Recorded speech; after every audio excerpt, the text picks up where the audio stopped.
కుమార్ నేతృత్వంలో సిట్ ఏర్పాటు చేసిన ఏపీ సర్కార్ సిట్ సభ్యులుగా రాహుల్ దేవ్ శర్మ, మల్లికా గార్గ్, చక్రవర్తి ఉంటారని సీఎం చంద్రబాబు తెలిపారు.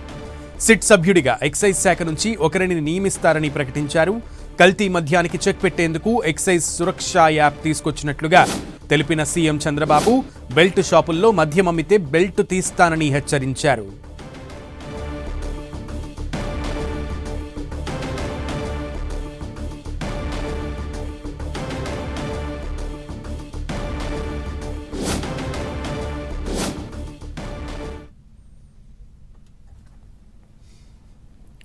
ఇరవై 23 మంది నిందితులను గుర్తించాం.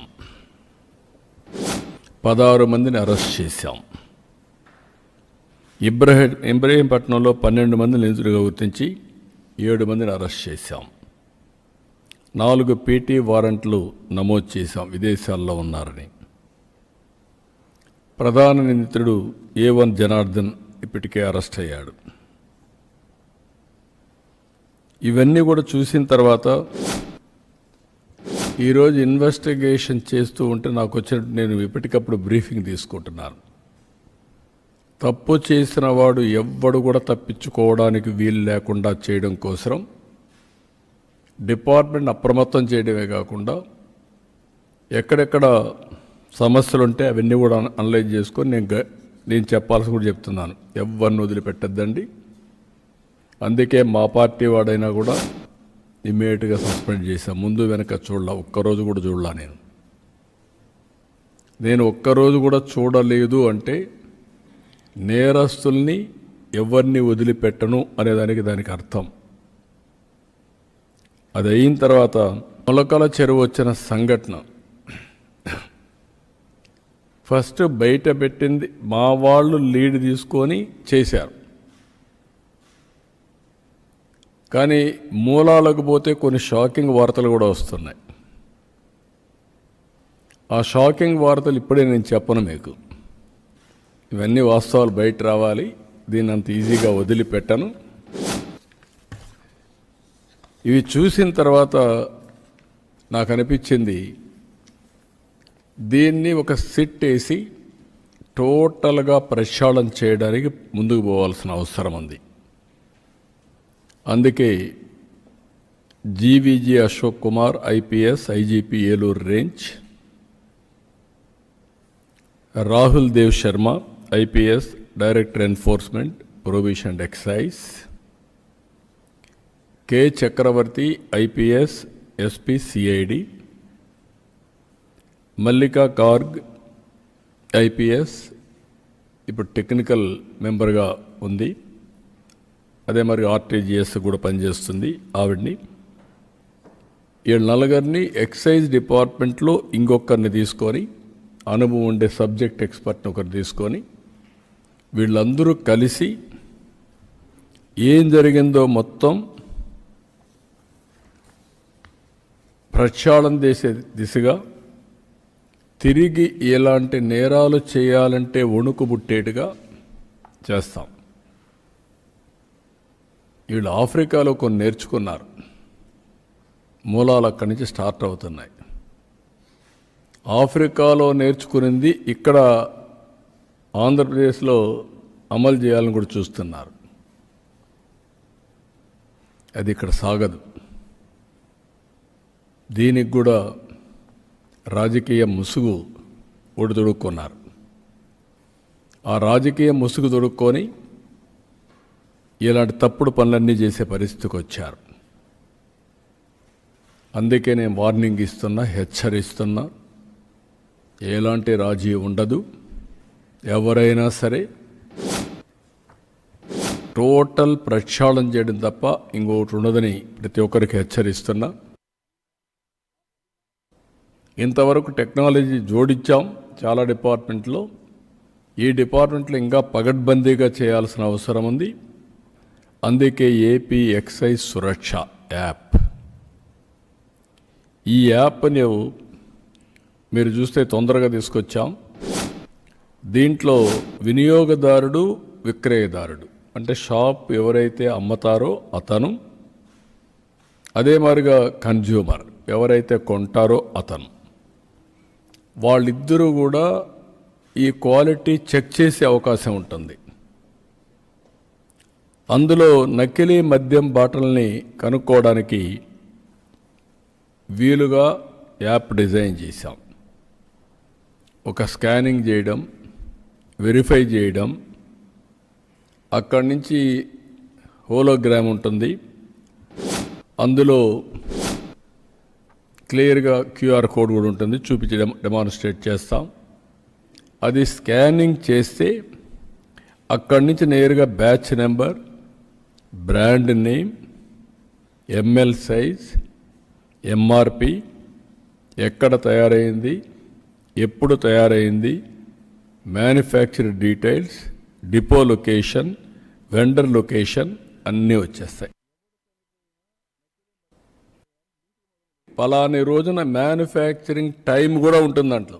మ్యానుఫ్యాక్చరింగ్ డేట్, టైం, బ్యాచ్, అదే మరి ఏ మ్యానుఫ్యాక్చరర్, ఏ ప్లేస్లో మ్యానుఫ్యాక్చర్ చేశారు, ఎవ్రీథింగ్ ఉంటుంది.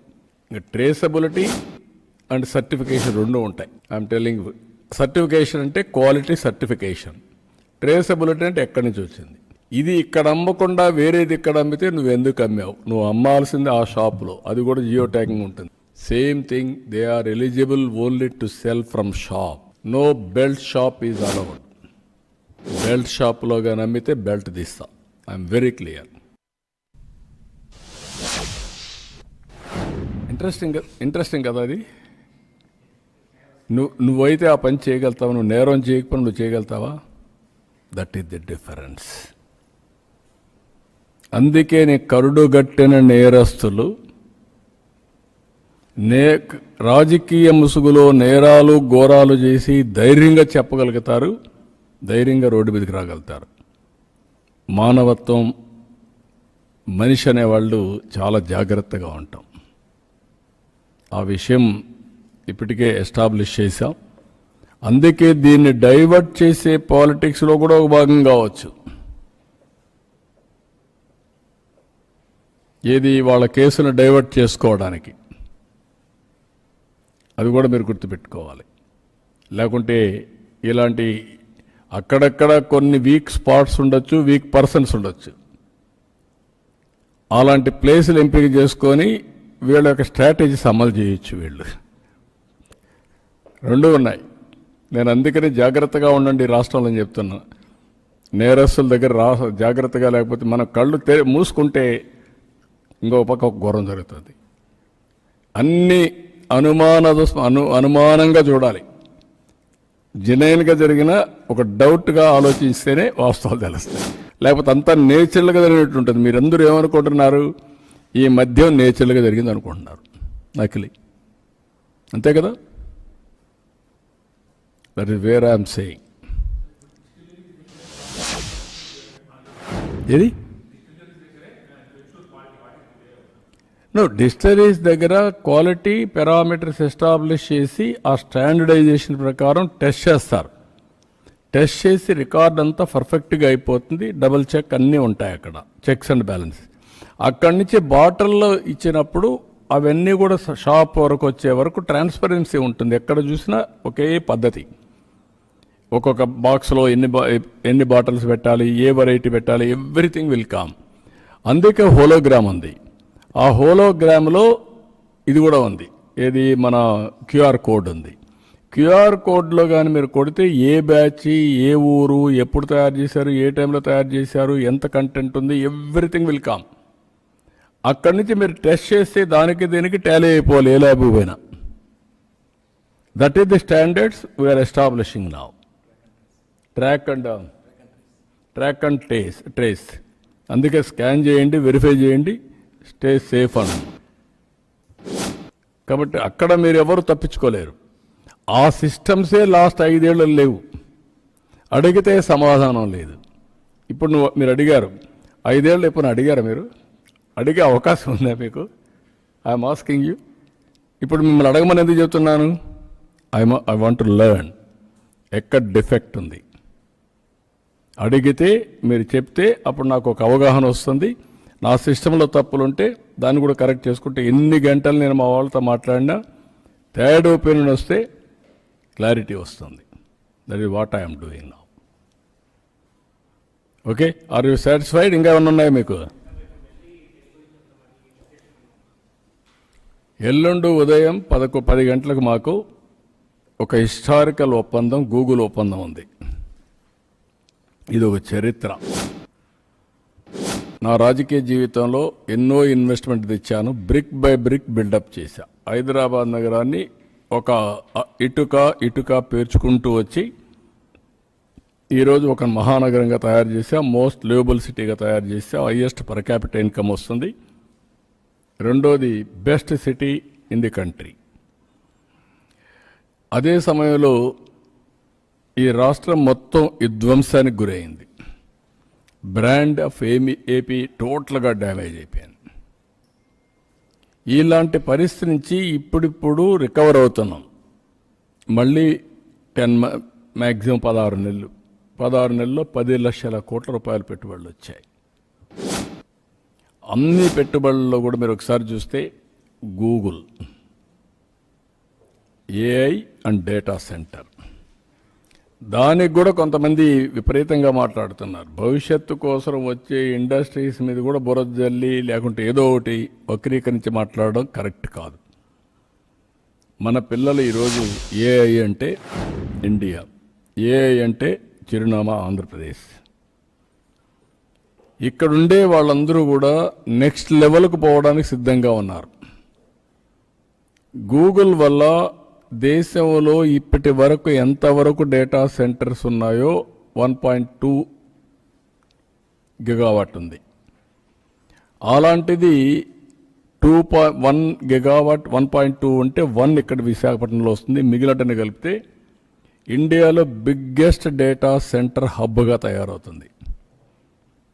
దీంతో ఆర్టిఫిషియల్ ఇంటెలిజెన్స్ రాయడానికి ఉపయోగించుకోవడానికి కంపెనీలు వస్తాయి. ఇక్కడ ఒక ఎకో సిస్టమ్ క్రియేట్ అవుతుంది. ఒక పక్కన డేటా సెంటర్స్, ఇంకొక పక్క artificial intelligence, high and jobs. ఇవన్నీ వచ్చినప్పుడు కరికులం కూడా మారుస్తాం. భవిష్యత్తుకు ఎలాంటి ఎడ్యుకేషన్ కావాలనో ఆ ఎడ్యుకేషన్ ఇస్తాం. నాలెడ్జ్ కానీ, application of knowledge through AI కానీ, రెండు కూడా. It is a big game changer. Visakhapatnam will be different city for futuristic city Visakhapatnam now. ఇండియాలో ఏఐ హబ్, డేటా సెంటరే కాకుండా ఏఐ హబ్గా తయారవుతుంది. ఇక్కడ ప్రపంచంలో ఉండే అన్ని కంపెనీస్కి ఏఐ రాసే పరిస్థితి, ఏఐ ఉపయోగించే పరిస్థితి మన సెంటర్ నుంచి తయారవుతుంది. అమెరికాలో వాళ్ళ గూగుల్ హెడ్ క్వార్టర్స్ తర్వాత నెక్స్ట్ హెడ్ క్వార్టర్స్ ఇది. India is going to prosper like anything. ఇక్కడి నుంచి మళ్ళీ సింగపూర్కి సీ కేబుల్ వేస్తారు కనెక్టివిటీ కోసం. అప్పుడు ప్రపంచంలో అన్ని దేశాలకు కనెక్టివిటీ వస్తుంది. వాళ్ళు ఎక్కడైతే ఉన్నారో గూగుల్, ఆ దేశాలకు అంతటి కనెక్టివిటీ వస్తుంది. ఇది నా లెక్క ప్రకారం అయితే నేను చాలా పనులు చేశాను, కానీ ఇది వచ్చినప్పుడు నాకు కలిగిన ఆనందం, అనుభూతి నా జీవితంలో ఎప్పుడు లేదు. గుర్తుపెట్టుకోండి, విజువలైజ్ చేయగలిగాను కాబట్టి చెప్తున్నా. ఇది టోటల్గా ఇటు దానికి కావాల్సిన వాళ్ళకు కొన్ని గ్యారంటీలు కావాలంటే ప్రధానమంత్రి గారు కానీ, ఫైనాన్స్ మినిస్టర్ కానీ, ఐటీ మినిస్టర్ కానీ పాజిటివ్గా స్పందించారు. ఏదైతే భవిష్యత్తులో మళ్ళా మీరు ఏమైనా ట్యాక్స్లను పెంచేస్తారా అవన్నీ చేయకుండా, అన్సర్టనిటీ లేకుండా కరెక్ట్గా చేయమంటే they agreed for all those things. That is how వాళ్ళు కాన్ఫిడెంట్గా వచ్చారు, చాలా ఫాస్ట్గా వచ్చారు. ఎప్పుడో రావడం కాదు, రేపు 14వ తారీఖున మనం ఎంఓయూ చేస్తే అక్కడి నుంచి పని ప్రారంభించి 2029కి పూర్తి చేస్తారు. గుర్తుపెట్టుకోవాలి మీరు. అలాంటి ఎకో సిస్టమ్ వస్తుంది. అదే సమయంలో మీరు చూస్తే 1 lakh crores RCR Mittal steel plant. ఎప్పుడన్నా ఊహించామండి ఈ ఇన్వెస్ట్మెంట్లు? Ramayapatnam BPCL 1 lakh crores. ఇది ఏదైతే రిఫైనరీ మొత్తం ఈ 3 ప్రాజెక్టులే కాకుండా ఎన్టీపీసీ ప్లస్ స్టేట్ గవర్నమెంట్ కలిసి 1,50,000 crores గ్రీన్ హైడ్రోజన్ విశాఖపట్నం. ఇలాంటివన్నీ కూడా పెద్ద ఎత్తున వచ్చే పరిస్థితి వచ్చింది. దెబ్బతిన్న బ్రాండ్ని మళ్ళా పునరుద్ధరించాం, కాన్ఫిడెన్స్ క్రియేట్ చేశాం. ఇంకా కొంతమంది ఇష్టానుసారంగా మాట్లాడుతున్నారు, ల్యాండ్ ఎందుకు ఇచ్చారని ఇంకోటని ఇట్లా మాట్లాడుతూ ఉంటారు. ఒకటి గుర్తుపెట్టుకోవాలి, కొంతమంది అడ్డుపడుతున్నారు. ఇది మంచిది కాదు. అడ్డుపడితే నష్టపోయేది మన పిల్లలే. ఉద్యోగాలు కావాలంటే ఇప్పటికే వేరే రాష్ట్రాలకు పోయే పరిస్థితికి వచ్చాం. ఇంకా శాశ్వతంగా అలాంటి పని రాకుండా చూసుకోవాల్సిన బాధ్యత మనందరిపైన ఉంది. కొంతమంది ఇది ఒక ప్రొఫెషన్ అయిపోయింది, అది కూడా చెప్తున్నా, ఫ్యాన్సీ అయిపోయింది. ఇన్వెస్ట్మెంట్ రాకుండా చేయడం, అడ్డం పడడం, విమర్శలు చేయడం, బెదిరించడం, బ్లాక్మెయిల్ చేయడం, ఇవి కూడా అలవాటు అయిపోయినాయి. అవన్నీ మానండి. రాష్ట్ర భవిష్యత్తు కోసం ఆలోచించండి. ఈరోజు కేంద్రం కూడా చాలా వరకు మీరు చూస్తే GST, super GST, super saving వచ్చే పరిస్థితి. ఇది మేజర్ రిఫార్మ్. అది కూడా ప్రధానమంత్రి గారిని ఇన్వెస్ట్మెంట్ మీట్ ఉంది, దానికి కూడా ఇన్వైట్ చేస్తున్నా. 14-16 తారీఖున ప్రధానమంత్రి గారు ఇక్కడికి వస్తున్నారు. దాన్ని కూడా ఒకసారి కలిసి ఆయన ఇన్వైట్ చేసి ఎల్లుండు ఎంఓఈ చేసి తిరిగి వస్తాం. This is a very big investment, great occasion, not for Andhra alone, కంట్రీకి ఒక గ్రేట్ అకేషన్. ఆంధ్రప్రదేశ్కి అయితే it is the biggest game changer. గుర్తుపెట్టుకోవాలి. నేను ఒకప్పుడు హైదరాబాద్లో కంపెనీ తీసుకొచ్చా. ఇప్పుడు ఆ రోజు మైక్రోసాఫ్ట్ ఎప్పుడైతే వచ్చిందో ఒక బ్రాండ్,